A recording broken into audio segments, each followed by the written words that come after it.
집집마다 주변 공장에서 나오는 매캐한 연기와 중금속 먼지가 가득 쌓여 있고 코를 찌르는 악취에 숨이 막힙니다.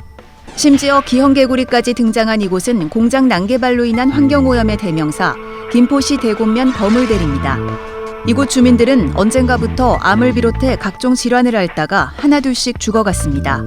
지금도 또 폐암 걸려서 계신 분도 계시고 또 순환기 질환, 암, 위암 또 여러 가지 다발성 암이 있었기 때문에 사망자분들이 지금 돌아가신 분이 거의 다 암으로 돌아가셨죠.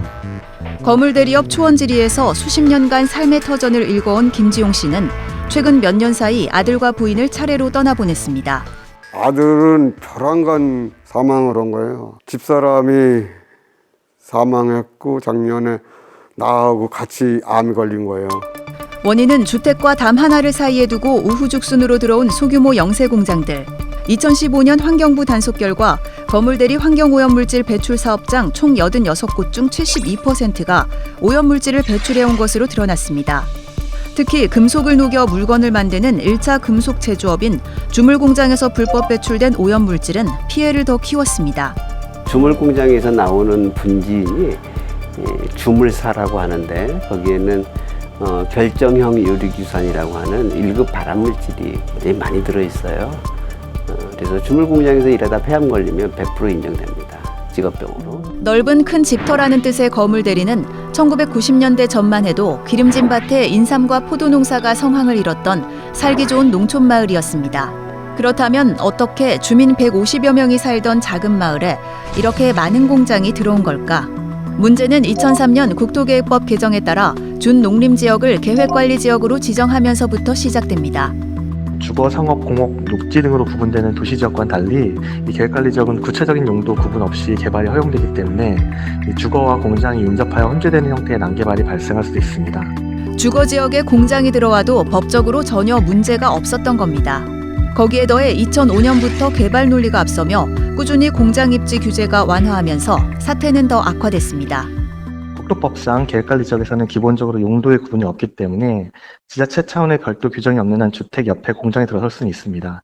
대기오염물질의 경우 발생량이 연간 10톤 미만이고 특정 유해물질 같은 것들은 환경기준 미만 배출하는 사업장에만 허용이 되는데 이러한 공장들이 한 지역에 100개 이상 모이면 10,000톤까지 대기오염물질이 발생될 수 있다는 의미고 거물대리가 그러한 곳이었습니다. 결과는 예상대로였습니다. 2013년부터 4차례에 걸쳐 진행된 김포시와 환경부의 환경역학조사 결과 거물대리 일대에서는 니켈, 구리 등 중금속 농도가 기준치 이상 검출됐고 천식, 당뇨, 협심증, 골다공증 등의 발병률이 다른 지역보다 유의미하게 높은 것으로 확인됐습니다. 주민의 암 발생률도 전국 평균의 2배를 넘었고 특히 폐암 발생률은 5배나 더 높았습니다. 2019년 9월 언론을 통해 문제가 제기된 지 7년여 만에 정부는 환경오염 피해를 인정하고 피해 주민들에게 환경오염 피해 구제급여를 지급하기로 결정합니다. 암과 같이 발병 원인이 다양한 비특이성 질환까지 인정받은 첫 사례로 피해자는 의료비와 요양생활수당, 장의비 등을 지급받게 됩니다. 비특이적 질환은 환경뿐 아니라 유전, 생활습관 등 발생 원인이 다양하기 때문에 명확한 인과관계를 규명하기는 어렵지만 그간 피해자들이 받아온 정신적 고통 등에 대한 사정을 종합적으로 고려하여서 이에 따라 현재까지 205명이 구제급여를 신청했고 이 가운데 192명이 천식, 기관지염, 고혈압, 당뇨병, 피부병 등 총 53종의 질환과 관련해 피해를 인정받았습니다. 그렇다면 거물대리 주민들의 삶은 얼마나 개선됐을까?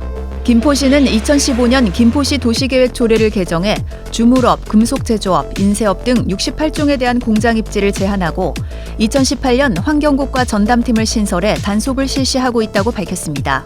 하지만 공장 수는 2018년 254곳에서 현재 312곳으로 오히려 50여 곳이 넘게 늘었고 주물공장도 여전히 2개소가 남아 있었습니다. 피해는 고스란히 주민들의 몫입니다. 근데 또 타는 냄새가 나니까 또 그러는 거야. 가래를 못 뱉으니까 공황장애식으로 죽겠는 거야 이제. 그래서 정신과 가니까 그 약을 지금 정신과 약도 먹어요. 이들은 하루라도 빨리 오염된 땅을 떠나고 싶습니다. 눈물만 쏟아지는 거 집사람 보내고 나서도요. 환경청에 가서 이주라도 시켜달라고. 아무 소리 못해 안 해요. 동네 주민이 이렇게 죽어 넘어가는데 우리를 빨리 무슨 방법을 해서 구제를 해줘. 그게 시장이 할 도리 아니냐. 시민을 위해서라면. 시장이 동네 시민이 죽어 넘어가서 만나서 말로 대화를 하자는데도 지금 안 만나주고 있다고요. 바쁘다고. 김포시는 피해 주민에 대한 보상과 이주 등 실질적인 대책이 논의되고 있느냐는 질문에 서면으로 답변을 제출했습니다. 먼저 보상 부분은 환경피해 구제급여 외에 추가적인 보상 요구에 대해서는 법적 근거가 없어 지급할 수 없는 사항이다. 주민 이주는 건물 대리가 포함된 대고지구 개발 사업에 발맞춰 논의되어야 할 사항이다. 김포시가 공장 난개발을 방치했다는 지적에 대해서도 당시 공장 입지 관련 규정들이 완화되어 주거지역과 공장지역이 혼재됐다는 원론적인 답변만 보내왔습니다. 하지만 국토계획법에 따르면 2003년부터 계획관리지역에서는 대기환경보전법상 특정 대기 유해물질이나 물환경보전법상 특정 수질 유해물질을 배출하는 공장은 입지가 제한됩니다. 그렇다면 문제가 됐던 주물공장의 경우 특정 유해물질 배출 공장에 해당하지 않았던 것일까? 주물공장 자체가 유해물질을 배출할 개연성은 높으나 원료물질이 무엇이냐에 따라 특정 유해물질인지 아닌지가 달라집니다. 예를 들어 원료물질로 구리를 사용한 경우에는 특정 수질 유해물질에 해당하지만 철인 경우에는 해당하지 않습니다. 결국 법적으로 문제가 될 건 없었다는 얘기입니다. 이 때문에 실제로 가동 중인 공장 굴뚝에서 유해물질이 배출되는데도 정작 공장이 들어설 때는 규제를 받지 않는 경우가 많습니다.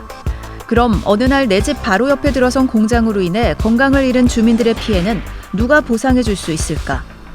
그거는 지자체에서 합의를 해줘야 될 문제이기 때문에 지자체에서 이주비를 내주는 순간 모든 잘못을 다 인정하는 거잖아요.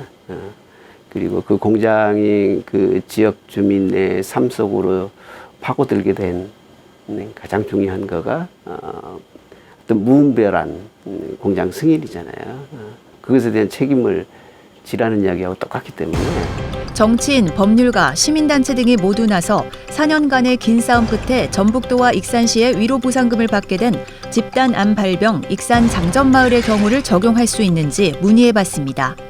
결국에 보상이라는 부분은 소송으로서 판결로 보상을 받던지 손해배상을 받던지 아니면은 지자체단체 또는 책임 있는 환경오염 주체가 책임을 지는 방법이 있는데요. 첫 번째는 인과관계 인정은 여전히 우리나라에서 좀 어려운 부분이 있고, 그다음에 지자체 또는 환경오염의 주체가 책임을 지는 부분은 장전마을 사례를 통해서 일반화하기는 좀 어려울 것 같습니다. 결국 10여 년이 지나면서 지쳐버린 거물대리 마을 주민들은 오는 2029년을 목표로 진행되는 스마트 도시 재생 사업을 통한 이주 대책만을 기다릴 수밖에 없습니다. 계획관리지역의 특성상 공장 입지 자체를 금지할 수는 없습니다. 그렇다면 최소한 공장과 주거지역과의 분리가 이루어졌어야 합니다.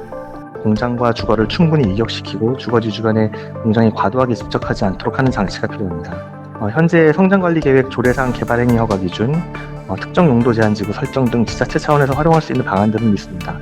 다만 이 방안들은 법률상 의무적인 것이 아니기에 국가 차원에서 전국의 공장 난개발 지역이나 우려 지역을 선정해서 지자체로 하여금 이러한 방안들을 의무적으로 수립하도록 하는 보완책을 검토할 수 있습니다. 국토부 역시 해당 문제점을 인식하고 그동안 지자체 재량이었던 성장관리 방안을 의무화하도록 규제를 강화했습니다. 이에 따라 수도권의 경우 2024년 1월부터 성장관리 계획을 수립해야만 공장과 제조업소 등의 입지가 가능해집니다. 하지만 실효성 있는 정책이 되기 위해서는 무엇보다 인허가를 담당하는 지자체의 역할이 중요합니다. 각 지자체별로 난립되어 있는 조건과 승인 절차 이런 것들을 뭔가 표준화된 지침이 좀 있어야 되고, 그리고 그 지침에 근거해서 그런 공장 설립과 관련된 또 관리와 관련된 조례들이 지자체별로 만들어져야 되고, 아울러 한정된 인력으로 현장을 단속했던 기존 환경 감시 방식에서 벗어나 자동 대기 측정 장치나 드론 등을 이용한 감시 방법 다변화, 주민 감시단 권한 확대 등 실질적인 환경 관리 방안도 강구해야 합니다. 철저한 사전 예방과 제도 개선 없이는 제2의 거물대리 사태는 언제든지 반복될 수 있습니다. 거물대리 주민의 눈물은 지금도 아무도 닦아주지 않고 있습니다.